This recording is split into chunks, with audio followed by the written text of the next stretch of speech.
Now, this is a story all about how one Usher invited a friend into town. I'd like to take a minute, just listen close, tell you all about how the fall of the House of Usher goes. What's this? A letter from Roderick Usher? Why, I haven't heard from him in ages. I wonder what he could possibly want. Dear, come visit? He sounds rather pathetic. I suppose since I'm his only friend, I owe it to him to make this trip.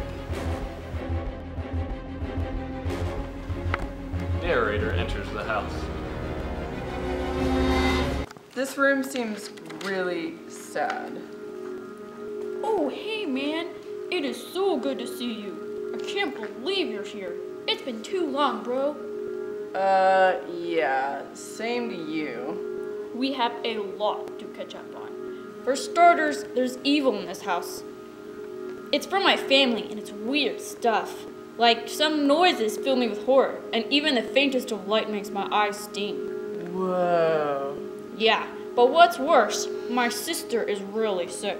She's the only relative I have left, and she's my best friend, but she has a bone disease, and she's going to die very soon.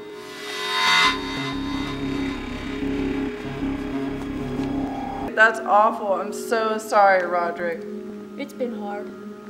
But hey, do you think you could distract me for a while so that you could say to cheer me up as a distraction? Sure, man.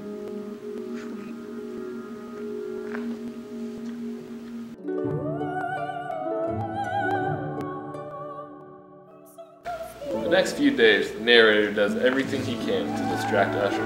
They paint, read, and Usher plays the guitar. But the more the narrator spends with Usher, the more creepy everything seems. Madeline is no more. You mean? Yes. And I don't want the doctors to take apart her body because of her disease. We must bury her inside this house. You have to help me.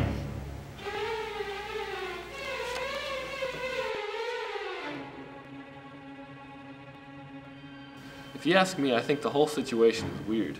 Roderick is my friend, so I helped him move her body to the tomb.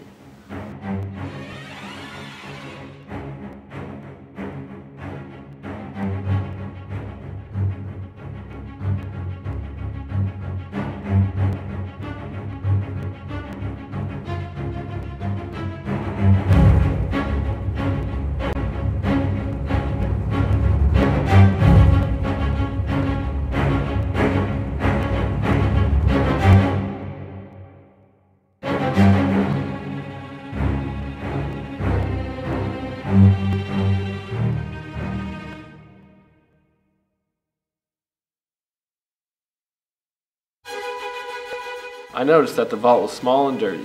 We laid her body down and then cracked open the coffin a little to peek inside. To my amazement, Roderick and Madeline were so similar. The light bulb went on, and I drew the connection that Roderick and Madeline were twins. Now, if that wasn't weird enough, her cheeks were rosy red. After the passing of his sister, Roderick's attitude changed. He sank into a deep depression. He didn't want to do anything anymore. He just sat there and practically stared at the wall. To be honest, it started making me depressed. I laid horror-stricken in bed like a little girl. My eyes darted to and fro until I jumped out of bed and paced the room. The staircase outside my room creaked, and within seconds Roderick was quietly tapping on my door. I thought to myself, what is up with this house and these people? I'm taking I opened the door to find him with big eyes and acting shall. somewhat hysterical. Roderick threw open the shutters and a gust of wind poured through the window. We looked out as our hair fluttered around to and fro as if in a movie scene. When we looked outside the window, we saw lights flashing and swirling around. My first thought was, it all makes sense now. We're just in a Harry Potter movie. Not to worry, I'll just hop on my broom and fly out of here. I came back to reality only to notice that nothing had changed, and Roderick was still standing next to me. It was terribly unfortunate. The weather is getting pretty weird outside. I'm going to start talking about a ridiculous story to get your minds off of it. I feel really sick right now. Actually, I have been for a really long time. What the heck? I'm frustrated with why I'm so sick. Narrator, take care of me with your soothing words and storytelling. Alright, I'm trying to, but all these weird noises keep happening inside here. but I'm just going to keep on blaming the weather. Here we go again with the story. Yada, yada, yada. I have a really bad feeling that something is about to happen. Be quiet, Usher. You always worry about the dumbest stuff. Boo! Oh, crap. Boo!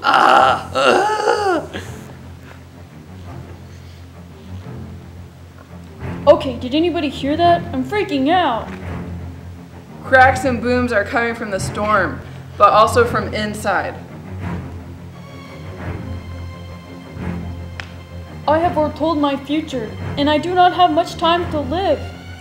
I have made many mistakes in my life, and tonight may be the night I answer for them. In that instance, the door flew open, and there was Madeline, blood and all.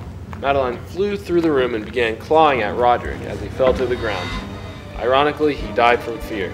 I shrieked and ran out of the room.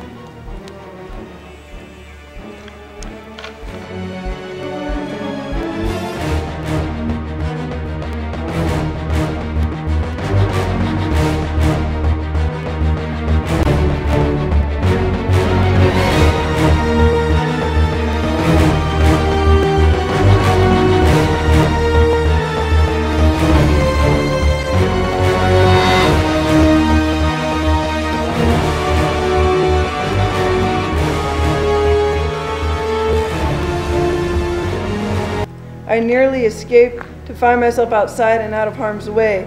What a shame it is to see the house of Usher and all the descendants in ruins and ashes. This will be the day we forever remember the deaths of the last Ushers in the house. Now I'm going to get a couple tacos. Tra-la-la-la-la-la-la-la-la-la.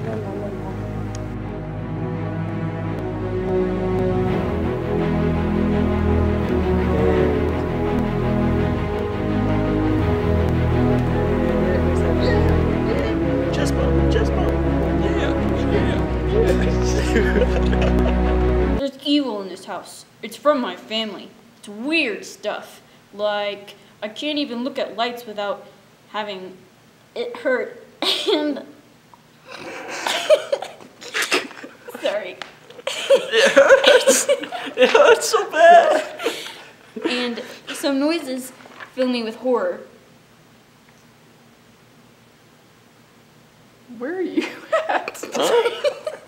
Girl. And then okay, bring him up just a little bit. Okay, now do it.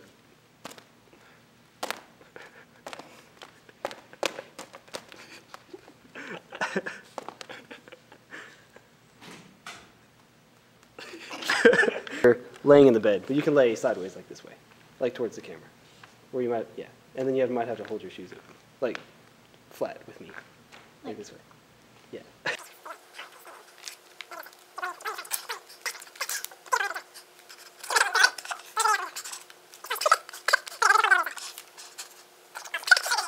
With one touch from me, you will die. No, please don't touch me. Touch. No! Why, God, why? I am so scared right now, more than normal. I think I'm going to die.